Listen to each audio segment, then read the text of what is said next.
MIPYMES, el régimen y Estados Unidos. ¿Cómo están, amigos? Bienvenidos a Noticias Importantes. Esperamos sus opiniones en los comentarios. Comenzamos. Con el cebo de las MIPYMES, el régimen busca que empresarios de Estados Unidos hagan negocios en Cuba. Según Antonio Carricarte, hay planes para recibir misiones comerciales en el futuro y la probabilidad de interactuar directamente con las empresas cubanas. Empresarios estadounidenses dialogaron este martes en La Habana sobre las posibilidades de establecer negocios en Cuba, así como realizar intercambios científicos de cooperación e instrucción en una reunión facilitada por el gobierno y con el cebo de las MIPYMES. El presidente de la Cámara de Comercio de Cuba, Antonio Carricarte, insistió en una conferencia de prensa en las potencialidades existentes para el empresariado en la isla, estatales y privados,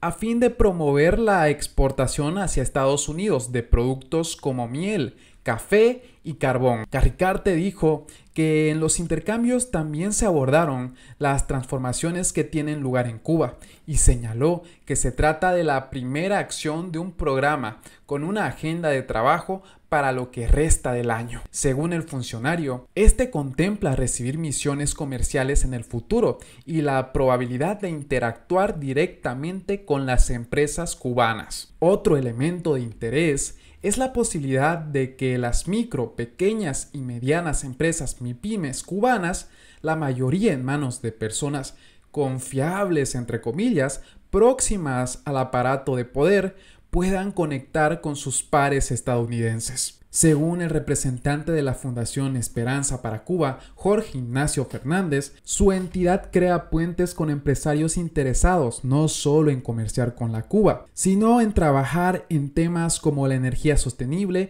e incluso con compañías de dispositivos médicos interesadas en realizar las vacunas cubanas. En palabras de Fernández, el próximo paso será realizar un foro en Washington para mostrar cómo comerciar con Cuba. En tanto, el empresario estadounidense Mark Baum habló de su interés por conocer el mercado cubano para determinar en cuáles áreas es posible colaborar. Además, describió las características de los lugares que representa. Mark explicó que trabaja en la industria de bienes de consumo empaquetados y tiene más de 30 años de experiencia.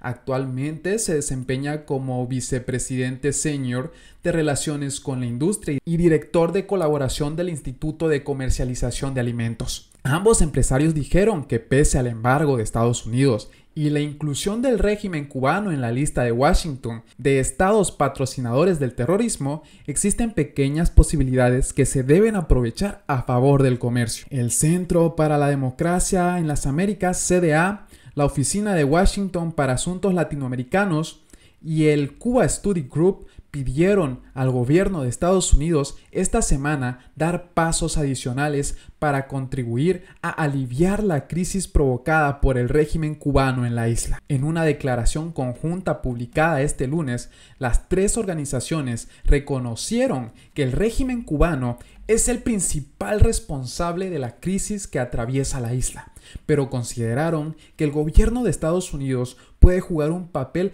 más constructivo para mejorar la situación del país. En marzo pasado, Brian A. Nichols, subsecretario de Estado para Asuntos de Hemisferio Occidental de Estados Unidos, dijo que su gobierno busca alternativas para facilitar el trabajo de emprendedores cubanos y la prosperidad de sus negocios. Un mes más tarde, Benjamin Sif, el principal diplomático de Estados Unidos en La Habana, declaró que la empresa privada en Cuba podría tomar el relevo en una economía que atraviesa quizás su mayor desafío desde la llegada al poder de Fidel Castro en 1959. Sif reconoció entonces que el mayor impedimento para hacer negocios en Cuba es el gobierno y que las reformas para la pequeña y mediana empresa en Cuba son una curita en una herida mucho más grande. Varios expertos han alertado de que en Cuba no hay un verdadero sector privado independiente del gobierno,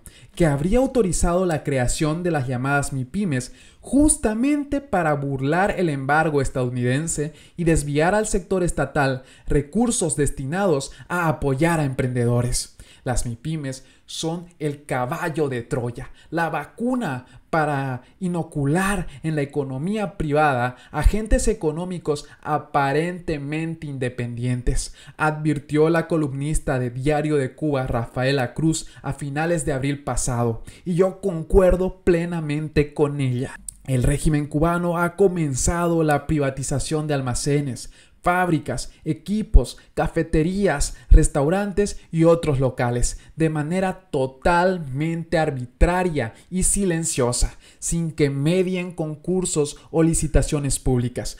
Todo a golpe de dedo, como de costumbre, el dedo del Partido Comunista. Patria y vida, mis hermanos. Entre otras noticias, el presidente de Irán viaja a Cuba, Venezuela y Nicaragua para estrechar alianzas. Se trata del primer viaje de Ebrahim Raisi a Latinoamérica desde que tomó posesión en agosto de 2021. El presidente de Irán, Ebrahim Raisi, viajará la semana que viene a Cuba, Venezuela y Nicaragua para fortalecer las relaciones con esos gobiernos, a los que Teherán considera amigos en materia económica, política, científica y militar. Raisi comenzará la gira latinoamericana el domingo. Cuando partirá de su país, anunció el miércoles la oficina presidencial, de acuerdo con medios estatales como el IRNA. El mandatario viajará acompañado de una delegación de altos cargos. Se trata del primer viaje de Raisi a Latinoamérica desde que tomó posesión. Hasta ahora se había centrado en visitas por la región asiática para fortalecer las relaciones con los vecinos de Irán. El régimen iraní mantiene estrechos lazos con los regímenes de Cuba, Venezuela y Nicaragua, cimentados en su oposición a Estados Unidos sobre todo. Teherán y La Habana son estrechos aliados políticos y comparten su respaldo a Venezuela y su animadversión a Estados Unidos, que mantiene sanciones contra los tres regímenes. El año pasado, Teherán y La Habana acordaron fortalecer su cooperación en tecnología y seguridad alimentaria durante la visita al país persa de Ricardo Cabrizas. Las relaciones entre Teherán y Caracas son muy estrechas desde la época del fallecido presidente Hugo Chávez y se han fortalecido desde entonces. Irán se ha convertido en uno de los principales aliados del régimen de Nicolás Maduro durante los últimos años, particularmente desde 2020, cuando en Venezuela hubo una dura escasez de gasolina y Caracas acudió a Teherán para comprar combustible. Posteriormente, la nación persa ha estado suministrando regularmente diluyentes para el petróleo altamente denso del que franja del Orinoco que produce Venezuela. Maduro realizó una visita oficial a Teherán en mayo del 2022. En la que se reunió con Raisi y con el líder supremo de Irán, Ali Khamenei, quien alabó la resistencia de Venezuela frente a Estados Unidos. Por su parte, el dictador de Nicaragua, Daniel Ortega, es uno de los principales aliados de Irán en Latinoamérica y ha respaldado el programa nuclear iraní y pedido a Israel que se desarme para evitar un conflicto bélico. En febrero pasado, los gobiernos de ambos países firmaron en Managua un memorando sobre cooperación y consultas públicas durante la visita del canciller iraní Hossein Amir al país centroamericano. Y bien amigos, así vamos terminando las noticias importantes del día de hoy. Por favor, nos ayudarían mucho compartiendo las noticias, para así poder llegar a muchas más personas con la verdadera realidad en Cuba. Patria y vida, mis hermanos, nos vemos en el siguiente informe.